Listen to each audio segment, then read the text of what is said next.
Someone on TikTok suggested that I was a conspiracy theorist for saying that the media colludes with the people in power to sort of put forward a pro status quo ideology. And I don't ever get to use my journalism degree, so we're talking about manufacturing consent.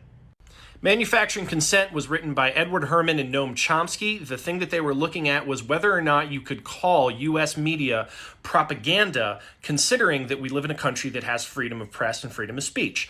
So you would hope that you'd have a media that is combative towards the government and that is actively trying to counter lies or anything wrong or expose anything wrong that the government's doing.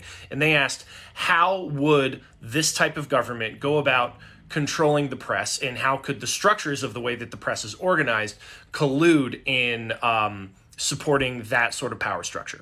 This is not a conspiracy theory. Herman and Chomsky believe that this is stuff that happens almost organically rather than, there being a shadowy cabal that's telling the press what to write. That's not what they're saying is happening right here.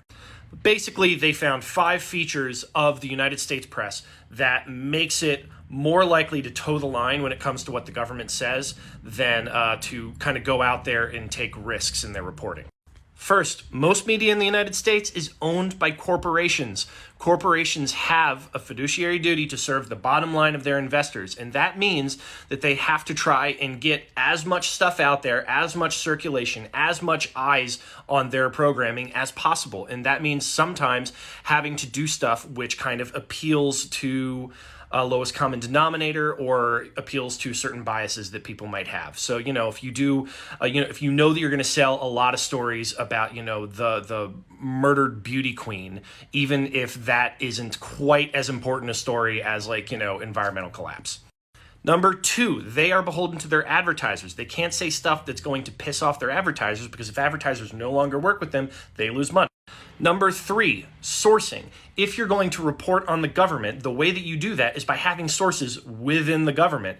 If the government doesn't like you, if they find you to be too combative, they can close off access. And that means that you, to some extent, have to toe the line with your government sources.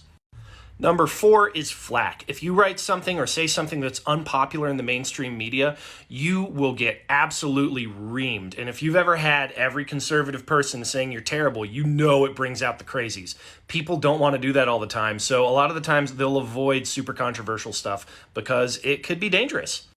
5th is anti-communism or anti-terrorism. Basically having something that the government is working towards and arguing that any press that goes against the government is serving the communists or the terrorists is a way of controlling the press. So those are the 5 ways that the media kind of works with the government.